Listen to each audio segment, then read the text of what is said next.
എങ്ങനെയാണ് ഇതിൽ നിന്നൊരു കണ്ടിന്യൂസ് കറണ്ട് കിട്ടുന്നത്, തുടർച്ചയായിട്ടുള്ള ഇലക്ട്രിസിറ്റി എങ്ങനെ ഉണ്ടാക്കാം എന്നുള്ളതിനെ കുറിച്ചും, അതുപോലെ ഈ സെൽ എങ്ങനെ ഒന്ന് റെപ്രസെന്റ് ചെയ്യും, സെല്ലിന്റെ ഓവറോൾ റിയാക്ഷൻ എങ്ങനെയുണ്ട്, ഇതിനെക്കുറിച്ചാണ് നമ്മൾ ഇനി ഡീൽ ചെയ്യാൻ പോകുന്നത്. നമ്മൾ ഈ ഫസ്റ്റ് റിയാക്ഷൻ കണ്ടു കഴിഞ്ഞു. ഈ ഫസ്റ്റ് റിയാക്ഷനിൽ സിങ്ക് എന്ന് പറയുന്ന എലമെന്റ് ആറ്റം സിങ്ക് അയോണായിട്ട് മാറും.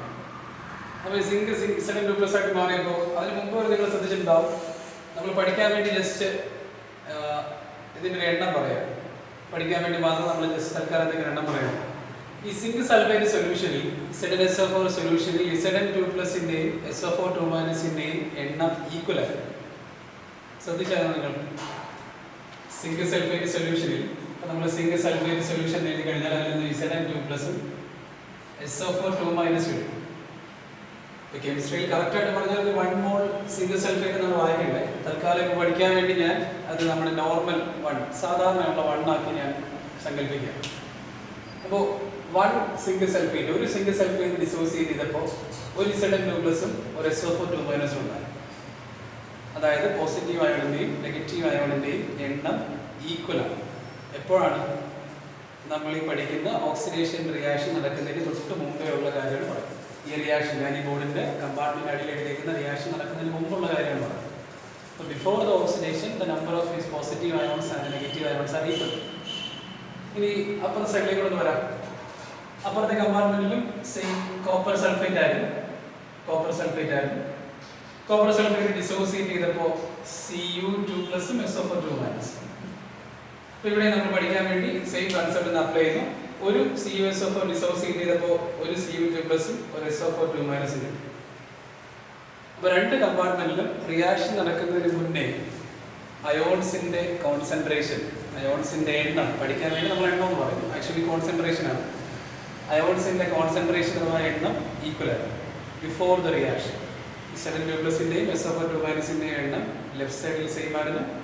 Cu2+ന്റെയും SO4 കോൺസെൻട്രേഷൻ റൈറ്റ് സൈഡിലും സെയിം ആണ്. ഇനി നമുക്ക് ഈ ഫസ്റ്റ് റിയാക്ഷൻ നടന്നതിന് ശേഷം അവിടെ എന്ത് വ്യത്യാസം ഉണ്ടായിരുന്നു? ആദ്യത്തെ റിയാക്ഷൻ നടന്നപ്പോൾ ഒരു സിങ്ക് ആറ്റം ഒരു സിങ്ക് അയോണായിട്ട് മാറി. എല്ലാവരും ശ്രദ്ധിച്ചല്ലോ, ഒരു സിങ്ക് ആറ്റം സിങ്ക് അയോണായിട്ട് മാറി. അയോണായിട്ട് മാറിയപ്പോൾ നിങ്ങൾ ശ്രദ്ധിച്ചാണ്, ആ അയോണായിട്ട് മാറിയാണ് നേരെ എങ്ങോട്ടാണ് വന്നത്? ഈ സൊല്യൂഷനിലേക്കാണ്. ഏത് സൊല്യൂഷനിലേക്ക്? ഈ Zn2+ന്റെയും SO4 കോൺസെൻട്രേഷൻ സെയിം ആയിട്ടുള്ള സൊല്യൂഷനിലേക്ക്, ചാർജ് സെയിം ആയിട്ടുള്ള സൊല്യൂഷനിലേക്കാണ് ഈ പുള്ളി വന്നത്. അപ്പോൾ ഇവിടെ വന്നപ്പോൾ തന്നെ നിങ്ങൾക്ക് മനസ്സിലായി, പുതുതായിട്ട് വന്നാൽ Zn2+ ആണ്. കൂടെ മൈനസ് ചാർജ് ഉള്ള ആരെയും കൊണ്ടുവന്നതുമില്ല.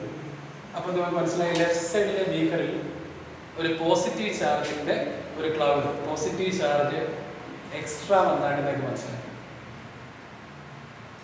ഓക്കെ, നിങ്ങൾ ശ്രദ്ധിച്ചില്ലെങ്കിൽ അടുത്ത കമ്പാർട്ട്മെന്റ് നോക്കിയാൽ അടുത്ത കമ്പാർട്ട്മെന്റ് നോക്കുമ്പോൾ ഓട്ടോമാറ്റിക്കലി ഇത് മനസ്സിലായി. അടുത്ത കമ്പാർട്ട്മെന്റിൽ നിങ്ങൾക്ക് ആരൊക്കെ ഉണ്ടായിരുന്നു? കോപ്പർ റോഡ്, കോപ്പർ ആറ്റം ഉണ്ടായിരുന്നു. CuSO4 സൊല്യൂഷനിലെ Cu2+ എന്ന് പറയുന്ന അയോൺ ഉണ്ടായിരുന്നു. SO4 എന്ന് പറയുന്ന അയോൺ ഉണ്ടായിരുന്നു. ആനോഡിൽ നിന്ന് സിങ്ക് റിലീസ് ചെയ്ത ഇലക്ട്രോൺ ഇതിലേക്ക് പാസ് ചെയ്ത് ഇപ്പുറത്ത് വന്ന് ഇവിടെ ഇറങ്ങിയപ്പോൾ ആരാണ് ആ 2 ഇലക്ട്രോണിനെ ഗെയിൻ ചെയ്ത് 2 ഇലക്ട്രോൺസിനെ വാങ്ങിച്ചാരായിരുന്നു? അതായത് നമ്മൾ കണ്ടു, ചാർജ് ഇല്ലാത്ത കോപ്പറാണോ ആ ഇലക്ട്രോൺസിനെ വാങ്ങിച്ചത്, അതോ ചാർജുള്ള Cu2+ ആണോ അതിനെ ഗെയിൻ ചെയ്തത്? SO4 എന്തായാലും ഗെയിൻ ചെയ്യത്തില്ല എന്ന് നിങ്ങൾക്ക് എല്ലാവർക്കും അറിയാം. അതിന് നെഗറ്റീവ് ചാർജുള്ള ആൾ ഗെയിൻ ചെയ്തിട്ടില്ല. അപ്പോൾ രണ്ടാൾക്കാരെ അതിന് ചാൻസ് ഉള്ളൂ. ഒന്ന് ചാർജ് ഇല്ലാത്ത കോപ്പർ ആറ്റം Cu, മറ്റൊന്ന് Cu2+. ഇതിലേതായിരിക്കും ആ ഇലക്ട്രോൺസിനെ ഗെയിൻ ചെയ്ത്? Cu2+ ആണ് ഗെയിൻ ചെയ്തത്. എല്ലാവരും കണ്ടാൽ ഈ Cu2+ ഗെയിൻ ചെയ്യുമ്പോൾ ഈ Cu2+ എന്ന് പറയുന്ന ആൾ പിന്നെ ഇവിടെ ഇല്ല. Cu2+ എന്ന് പറയുന്ന ആൾ 2 ഇലക്ട്രോണിനെ ഗെയിൻ ചെയ്ത് എന്തായിട്ട് മാറി? Cu ആയിട്ട് മാറി. അപ്പോൾ ഈ ബീക്കറിൽ ഇനി ആര് മാത്രമേ അവശേഷിക്കുന്നുള്ളൂ? SO4 എന്ന് പറയുന്ന ഒരു നെഗറ്റീവ് ചാർജ് മാത്രമേ ഉള്ളൂ. പുള്ളിയുടെ കൗണ്ടർ അയോണായിട്ട് കൂടെ നിന്ന Cu2+ ഇപ്പോൾ ഇല്ല. ആ Cu2+ ആ 2 ഇലക്ട്രോണിനെ ഗെയിൻ ചെയ്ത് എന്തായിട്ട് മാറി? Cu ആയിട്ട് മാറി. അപ്പോൾ ഈ ബീക്കറിൽ, രണ്ടാമത്തെ ബീക്കറിൽ ഒരു ഏത് ചാർജ് എക്സസ് ആയി നമുക്ക് പറയാം? നെഗറ്റീവ് ചാർജ് എക്സസ് ആയി നമുക്ക് പറയാം. മനസ്സിലായി? അപ്പോൾ ആഫ്റ്റർ ദ ഫസ്റ്റ് റിയാക്ഷൻ ആദ്യത്തെ ഇലക്ട്രോണിൻ്റെ ട്രാൻസ്ഫർ നടന്നു കഴിയുമ്പോൾ, ഫസ്റ്റ് ഇലക്ട്രോൺ ട്രാൻസ്ഫർ ചെയ്ത് അവിടെ കുറച്ച് നേരത്തേക്ക് കറണ്ട് ഉൽപ്പാദിപ്പിച്ച് കഴിയുമ്പോൾ ഇടതുവശത്തെ ബീക്കറിൽ ഒരു പോസിറ്റീവ് ചാർജും വലതുവശത്തെ ബീക്കറിൽ കാഥോഡിൽ ഒരു നെഗറ്റീവ് ചാർജും എക്സസ് ആയിട്ട് വരും. അപ്പോൾ ഇങ്ങനെ രണ്ട് ബീക്കറിലും ഓരോ ചാർജിൻ്റെ എക്സസ് വന്നു കഴിഞ്ഞാൽ അവിടെ പിന്നീട് റിയാക്ഷൻ നോർമലി നടക്കത്തില്ല. നോർമലി ആ റിയാക്ഷൻ എന്ത് ചെയ്തില്ല, നടക്കത്തില്ല. അങ്ങനെ റിയാക്ഷൻ നടക്കണമെങ്കിൽ അവിടുത്തെ ഈ ചാർജിനെ നമുക്ക് ന്യൂട്രലൈസ് ചെയ്യണം. ഈ ചാർജിനെ നമുക്ക് എന്ത് ചെയ്യണം, ഇല്ലാതാക്കണം. അത് നിങ്ങൾക്ക് എല്ലാവർക്കും വളരെ ഫെമിലിയർ ആയിട്ടുള്ള എക്സാമ്പിളാണ്. സോഡിയത്തിൻ്റെ എക്സാമ്പിൾ നമ്മൾ പറഞ്ഞു, എന്നെ അറ്റോമിക് നമ്പർ 11 2,8,1 ആണ്. ഫസ്റ്റ് ഇലക്ട്രോണിനെ സോഡിയം റിമൂവ് ചെയ്തു. അപ്പോൾ എന്നെ എന്ന് പറയുന്നാൽ Na+ ആയിട്ട് മാറി. പോസിറ്റീവ് ചാർജ് സോഡിയത്തിൻ്റെ മുകളിൽ വന്നു. അപ്പോൾ ഇപ്പോൾ അതിൻ്റെ ഇലക്ട്രോണിക് കോൺഫിഗറേഷൻ 2,8 ആണ്. 2,8. ആ Na+ എന്ന് പറയുന്ന ആളിൽ നിന്ന് ഒരു ഇലക്ട്രോണിനെ കൂടെ നമുക്ക് കളയാൻ പറ്റും? നോർമലി കളയാൻ പറ്റത്തില്ല. കാര്യം എന്താ, ഇതൊക്കെ എല്ലാവരും പറയും Na+ സ്റ്റേബിളാണ് സാർ, 2,8 അതിൻ്റെ അവസാന ദിശയിൽ 8 ഇലക്ട്രോൺ ഉണ്ട്, അതുകൊണ്ട് ഒരു ഇലക്ട്രോണിനെ കളയുന്നു. തൽക്കാലം നമുക്ക് പഠിക്കാൻ വേണ്ടി ജസ്റ്റ് അതിനെ ഇങ്ങോട്ടൊന്ന് മാറ്റുന്നു. സോഡിയത്തിൻ്റെ മേളിൽ ഇപ്പോൾ ഓൾറെഡി ഒരു പോസിറ്റീവ് ചാർജ് ഉണ്ടല്ലോ. പോസിറ്റീവ് ചാർജുള്ള ആൾക്കാർ പിന്നീട് ഇലക്ട്രോണിനെ തരാൻ ഒരു ഡിഫിക്കൽട്ടി. പോസിറ്റീവ് ചാർജുള്ള ആൾക്കാർ വീണ്ടും ഇലക്ട്രോണിനെ തരണമെങ്കിൽ ആ ചാർജിനെ അവിടെ നിന്ന് റിമൂവ് ചെയ്തേക്കും. അല്ലാതെ ഒരു ഇലക്ട്രോണിനെ തരുന്ന കാര്യം വലിയ ഡിഫിക്കൽട്ടിയാണ്.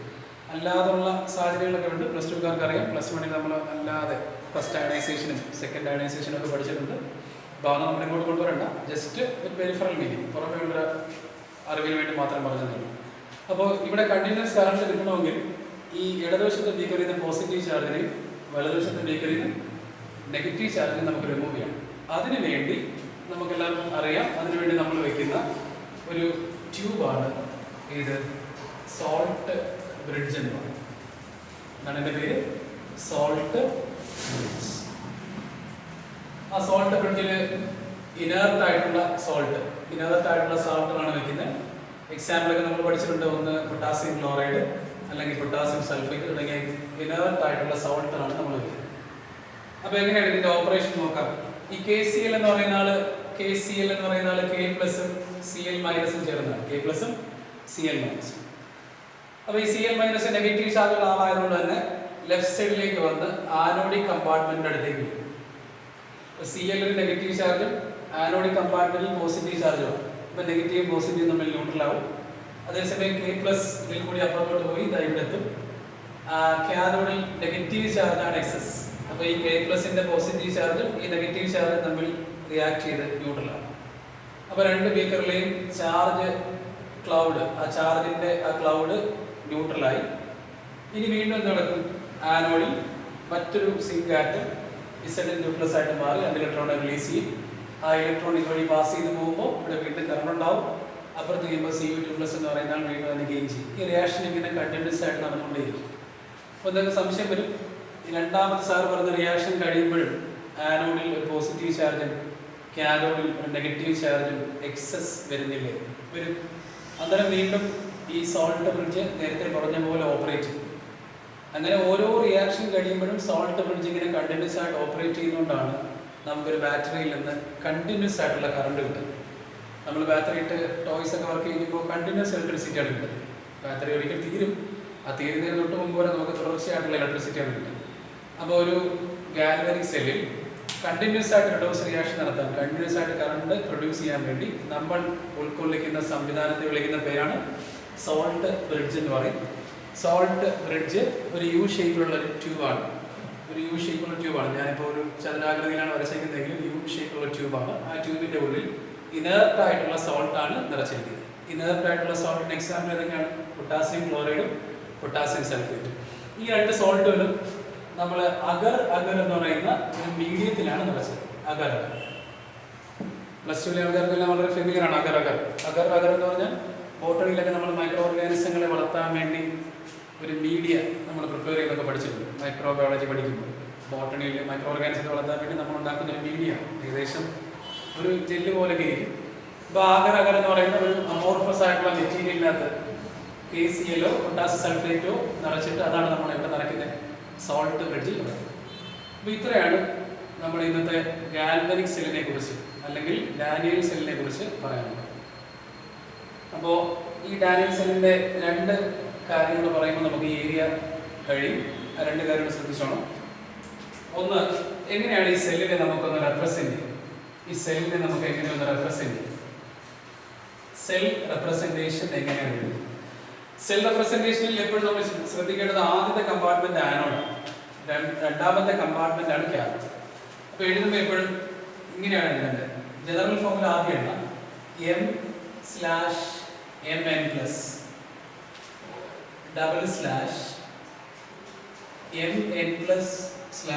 m/n+/mn+/m. അപ്പോൾ ഇത് കണ്ടിട്ട് സംശയം വരേണ്ട ആവശ്യമില്ല. കാര്യം ഈ എം എന്ന് പറയുന്നത് ആനോഡിലെ എം ആണ്. ആനോഡിലെ എം എന്ന് പറയുമ്പോൾ സിങ്ക് ആണ്. അപ്പോൾ അത് ആദ്യം എഴുതി Zn/Mn2+ എന്ന് പറയുന്നത് സിങ്ക് എന്തായിട്ട് മാറിയാണ്, Zn2+ ആയിട്ട് മാറി. ഡബിൾ സ്ലാഷ് റെപ്രസെന്റ് ചെയ്യുന്നത് സോൾട്ട് ബ്രിഡ്ജിനെ കുറിച്ചാണ്. സോൾട്ട് ബ്രിഡ്ജിനെയാണ് ഡബിൾ സ്ലാഷ് റെപ്രസെന്റ് ചെയ്യുന്നത്. ഇത് നമ്മൾ വീണ്ടും കാഥോഡിലേക്കാണ് വന്നിരിക്കുന്നത്. അപ്പോൾ എഴുതിയിരിക്കുന്ന പൊസിഷൻ കണ്ടാൽ തന്നെ നിങ്ങൾക്കറിയാം Mn+ എന്ന് പറഞ്ഞാൽ ആരാണ്? Cathodic compartment Cu2+. /m എന്ന് പറയുന്ന മെറ്റൽ Cu. ഇതിന്റെ താഴെ അയോൺസിന്റെ കോൺസെൻട്രേഷനിൽ നമ്മൾ എഴുതണം. അത് നമുക്ക് ഇനി പ്രോബ്ലം ചെയ്യുന്ന സമയത്ത് നമുക്ക് അതിലേക്ക് വരാം.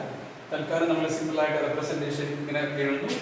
Zn/Cu2+/Cu. ഇതാണ് നമ്മുടെ ഇന്നത്തെ സെല്ലിന്റെ റെപ്രസെന്റേഷൻ. അപ്പോൾ ഇത്രയും ആണ് നമ്മൾ ഇന്ന് ഡിസ്കസ് ചെയ്യാൻ ഉദ്ദേശിച്ചത്. ഇനി ഇതിന്റെ ഈ സെല്ലിന്റെ ഓവറോൾ റിയാക്ഷൻ എങ്ങനെ എഴുതാം എന്നുള്ളതിനെ കുറിച്ച് നിങ്ങൾ ഓൾറെഡി പഠിച്ചിട്ടുണ്ടോ? ഓവറോൾ റിയാക്ഷൻ നോർമലി നിങ്ങൾ +1 എല്ലാവരും എഴുതിയതാണ്. വേണമെങ്കിൽ നമുക്ക് അവിടെ നിന്ന് ഡിസ്കസ് ചെയ്തേക്കാം. ഓവറോൾ റിയാക്ഷൻ എഴുതിയത് നമ്മൾ ലെഫ്റ്റ് സൈഡിലെ ഇക്വേഷൻസ് നമ്മൾ ഒരുമിച്ച് Zn+Cu2++2 electron gives Zn2++2 electron C. അതായത് ആനോഡിക് ഇക്വേഷനും കാഥോഡിക് ഇക്വേഷനും നമ്മൾ ഒരുമിച്ച് എഴുതി. ഇലക്ട്രോണിനെ നമ്മൾ ക്യാൻസൽ ചെയ്യുന്നു. ബാലൻസ് ഉള്ള ഇക്വേഷൻ നമ്മൾ എടുത്തെഴുതി. Zn+Cu2+ gives Zn2++C. അപ്പോൾ ഈ ഓവറോൾ റിയാക്ഷൻ മാത്രം നോക്കിയാൽ പോലും നമുക്ക് ഇന്ന് നടന്ന എല്ലാ റിയാക്ഷൻസിനും എല്ലാ പ്രവർത്തനങ്ങളും നമുക്ക് എന്ത് ചെയ്യാം? റീകോൾ ചെയ്യാം. ഇവിടെ നമുക്ക് ഈ ഓവറോൾ റിയാക്ഷൻ നോക്കിയറിയാം. സിങ്ക് എന്ന് പറയുന്ന Zn2+ ആയിട്ട് മാറി, Cu2+ എന്ന് പറയുന്ന Cu ആയിട്ട് മാറി. ആനോഡിക് കമ്പാർട്ട്മെന്റും കാഥോഡിക് കമ്പാർട്ട്മെന്റും ഈസി ആയിട്ട് നമുക്ക് ഇത് ഐഡന്റിഫൈ ചെയ്യാൻ പറ്റും. അപ്പോൾ ഇതാണ് നമ്മൾ ഇന്ന് ഡിസ്കസ് ചെയ്യാൻ ഉദ്ദേശിച്ചത്. അപ്പോൾ ഇന്നത്തെ നമ്മുടെ ക്ലാസ് ഫുള്ള് നമുക്കൊന്ന് ഒന്നുകൂടെ ഒന്ന് റിവൈൻഡ് ചെയ്യാം. നമ്മളിന്ന് ഡിസ്കസ് ചെയ്ത ചാപ്റ്ററിൻ്റെ പേര് ഇലക്ട്രോ കെമിസ്ട്രി എന്നായിരുന്നു. ഇലക്ട്രോ കെമിസ്ട്രി, ഇലക്ട്രിസിറ്റിയും കെമിക്കൽ എനർജി നമ്മളുടെ ഇന്റർ കൺവേർഷനെ കുറിച്ച് ഡിസ്കസ് ചെയ്യുന്ന കെമിസ്ട്രിയുടെ ബ്രാഞ്ചായിരുന്നു. അതിൽ നമ്മൾ ആദ്യം ഡിസ്കസ് ചെയ്യാൻ ഉപയോഗിച്ചത് കെമിക്കൽ എനർജിയെ എങ്ങനെ ഇലക്ട്രിക്കൽ എനർജിയാക്കി മാറ്റാം. കെമിക്കൽ എനർജി ഇലക്ട്രിക്കൽ എനർജിയാക്കി മാറ്റുന്ന സംവിധാനങ്ങളെ ഗാൽവനിക് സെൽ അഥവാ വോൾട്ടേജ് സെൽ എന്ന് വിളിക്കും. ഗാൽവനിക് സെല്ലിൻ്റെ മെക്കാനിസം റെഡോക്സ് റിയാക്ഷൻ എന്ന് പറഞ്ഞു. റെഡോക്സ് റിയാക്ഷൻ പേര് പോലെ തന്നെ റിഡക്ഷൻ ആൻഡ് ഓക്സിഡേഷൻ. ഒരു കെമിക്കൽ റിയാക്ഷനിൽ ഇലക്ട്രോണിനെ ലൂസ് ചെയ്യുന്ന പ്രോസസ്സിനെ ഓക്സിഡേഷൻ എന്നും ഗെയിൻ ചെയ്യുന്ന പ്രോസസ്സിനെ റിഡക്ഷൻ എന്നും വിളിച്ചു. അപ്പോൾ റെഡോക്സ് റിയാക്ഷൻ നടക്കുമ്പോൾ ഇലക്ട്രോണിൻ്റെ ട്രാൻസ്ഫർ ഉണ്ടാകുന്നു. ഇലക്ട്രോണിൻ്റെ ട്രാൻസ്ഫർ ആണല്ലോ ഇലക്ട്രിസിറ്റി. അപ്പോൾ ഒരു കെമിക്കൽ റിയാക്ഷനിൽ സ്പെസിഫിക് ആയിട്ട് പറഞ്ഞാൽ ഒരു റെഡോക്സ് റിയാക്ഷനിൽ സ്റ്റോർ ചെയ്തേക്കുന്ന കെമിക്കൽ എനർജിയെ ഇലക്ട്രിക്കൽ എനർജിയാക്കി കൺവേർട്ട് ചെയ്യുന്ന ഡിവൈസസിനെ വിളിക്കുന്ന പേരാണ് ഗാൽവനിക് സെൽ എന്ന് വിളിക്കും. ഒരു ഗാൽവനിക് സെല്ലിന് 2 കമ്പാർട്ട്മെന്റുകളുണ്ട്. ലെഫ്റ്റ് സൈഡിൽ വരുന്ന കമ്പാർട്ട്മെന്റ് ആനോഡ്, റൈറ്റ് സൈഡിൽ വരുന്ന കമ്പാർട്ട്മെന്റ് കാഥോഡ്. പഠിക്കാൻ എളുപ്പത്തിന് വേണ്ടി നമ്മൾ കോഡൊക്കെ പറഞ്ഞു. ലോ എന്നാണ് ലോഡിൻ്റെ full form. Left oxidation, anode negative. നമ്മളിന്ന് ഡിസ്കസ് ചെയ്യാൻ ഗാൽവനിക് സെല്ലിനെ പർട്ടിക്കുലറായിട്ട് പഠിക്കാൻ വേണ്ടി നമ്മൾ സെലക്ട് ചെയ്ത ഡാനിയൽ സെല്ലായിരുന്നു. ഡാനിയൽ സെല്ലിൽ സിങ്ക് ആനോഡും കോപ്പർ കാഥോഡും. ലെഫ്റ്റ് സൈഡിലെ കമ്പാർട്ട്മെന്റിൽ zinc rod dipped in zinc sulphate solution, right സൈഡിൽ copper rod dipped in copper sulphate solution. ഈ 2 കമ്പാർട്ട്മെന്റുകളെയും തമ്മിൽ ഒരു കോപ്പർ വയർ ത്രൂ ഒരു വോൾട്ട്മീറ്റർ വഴി കണക്ട് ചെയ്തിട്ടുണ്ട്. 2 കമ്പാർട്ട്മെന്റിലും വരത്തക്ക രീതിയിൽ ഒരു U shaped tube salt bridge നമ്മൾ ഇതിനകത്ത് ഉൾക്കൊള്ളിച്ചിട്ടുണ്ട്. നമ്മളിവിടെ എഴുതിയ കോഡ് പോലെ തന്നെ ലെഫ്റ്റ് സൈഡിൽ ആനോഡായിട്ട് വന്ന സിങ്കിന് ഓക്സിഡേഷൻ നടന്നു. സിങ്ക് Zn2+ ആയിട്ട് മാറി. കാഥോഡായിട്ട് ആക്ട് ചെയ്ത Cu2+ ആയിട്ട് മാറി, Cu ആയിട്ട് മാറി. അങ്ങനെ ഈ റിയാക്ഷൻ കണ്ടിന്യൂസ് ആയിട്ട് നടന്നു. ആ റിയാക്ഷൻ നടന്ന് അതിൽ നിന്ന് നമുക്ക് ഇനി അതിനകത്ത് എത്ര EMF എത്ര പൊട്ടൻഷ്യൽ കിട്ടുമെന്നൊക്കെ നമ്മൾ അടുത്ത വരുന്ന ക്ലാസ്സിൽ നമ്മൾ ഡിസ്കസ് ചെയ്യും. ഇതിൻ്റെ സെൽ റെപ്രസെൻറ്റ് ചെയ്യാൻ വേണ്ടി നമ്മൾ ആനോഡിക് കമ്പാർട്ട്മെൻറ്റ് ആദ്യം കാഥോഡിക് കമ്പാർട്ട്മെൻറ്റ് രണ്ടാമതും എഴുതി നടുക്ക് സൂചിപ്പിച്ചേക്കുന്ന ഡബിൾ സ്ലാഷ് സോൾട്ട് ബ്രിഡ്ജിനെയാണ് സൂചിപ്പിച്ചത്. ഇനി നമ്മൾ ആനോഡിലെ ഇക്വേഷനും കാഥോഡിലെ ഇക്വേഷനും കൂടി കമ്പൈൻ ചെയ്യിപ്പിച്ച് ഓവറോൾ റിയാക്ഷനിൽ ഇലക്ട്രോണിനെ ക്യാൻസൽ ചെയ്ത് നമ്മുടെ റിയാക്ഷൻ ഫൈനലൈസ്ഡ് റിയാക്ഷൻ ഈ രീതിയിൽ. അപ്പോൾ ഇനി നമ്മൾ ഈ സെല്ലിനെ കുറിച്ച് ഡീറ്റെയിൽ ആയിട്ട് സെല്ലിൻ്റെ പൊട്ടൻഷ്യൽ വ്യത്യാസത്തെ കുറിച്ചും സെല്ലിൻ്റെ EMF-നെ കുറിച്ചും സെല്ലിലെ മറ്റ് സെല്ലുകളെ കുറിച്ചുമൊക്കെ ഇനി വരുന്ന ക്ലാസ്സുകളിൽ നമ്മൾ ഡിസ്കസ് ചെയ്യാം. Thank you.